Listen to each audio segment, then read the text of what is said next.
Аптаптуу жай айларында анча билинбегенден кыш ызгаарында Кочкор районундагы Чолпон жана Кара Суу айыл өкмөттөрүнүн тутумундагы 20дай калктуу пункттагыларды илит шам менен камсыздоо чоң түйшүктөрдөн эле.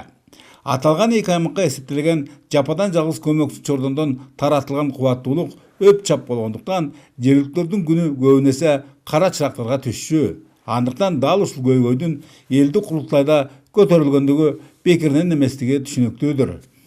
Көмөкчү чордон деп ушул боюнча алып чыкканбыз. Ошол маселебиз Кара Суу айыл өкмөтүнөн. Анан экинчи могу Ак Талаада орто мектеби бар болчу. Алда курулуш башталып, жанданып башталып атат. Көмөкчү чордон болсо бүттү. Союз кезде курулбаган маселе ушуга чечилгенде биз абдан эл дагы ыраазы болуп атабыз. Элдин үмүтү акталды деген ойдобуз.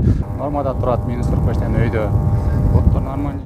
Чынында эле жалпы сметалык наркы 28 миллион сомду түзүп, Кыргызстан улуттук электр тармагы ачык акционердик коому тарабынан каржыланган бул объект 6 айлды тейлейт. Өз кезегинде мындай көрүнүш буга чейин жөндөмдүүлүгүндө жогору иштеп келген Чолпон көмөкчү чордоналарды ашыкча убаргычтардан арылткандыгы менен өзгөчөлүү. Бул 110 киловольт дөң алыш көмөк чордонунда бардык электр жабдуулары азыр сыноодон өтүп жатат. Кудай буйрса, сыноодон ийгиликтүү өтүп атат. Бардык электр жабдуулардын иштеши жакшы. Кудай буйрса, сыноодон өткөндөн кийин ушул электр жабдуулар өз калыбында жакшы иштеп кетет деп ишенич бар. Дөң алыш көмөкчү чордонунун өздүгүндө иштеп, электр кубаттуулугун үзгүлтүксүз берүүсү үчүн узундугу 16 чакырым аба чубалгысы тартылып, 319 зым теректер орнотулган. Бирок бул ушуну менен эле баарысы аякталды дегенди билдирбейт. Тескерисинче, июнь айынын аягына чейин дагы кошумча жабдууларды орнотуу менен анын 4 тарабын төп кылуу боюнча жумуштар белгиленген.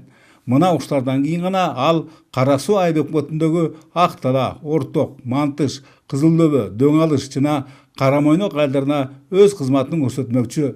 Натыйжада бүтүндөй Кочкор райондолордун илит шамына муктаждары толугу менен оң жагына чечилет.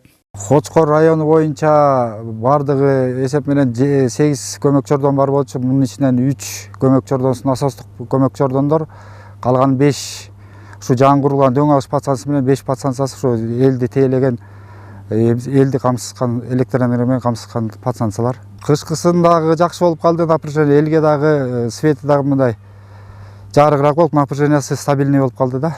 Антсе да Нарын облусунун дарбазасы аталган Кочкор районунда ушуну менен эле телегей тегиз болуп кетти дешке эрте. Себеби күндөн күнгө электр кубаттуулугуна суроо талаптар чоң. Ошондон улам аймактагы орто токой суу сактагычына ГЭС куруу болжолдонулууда.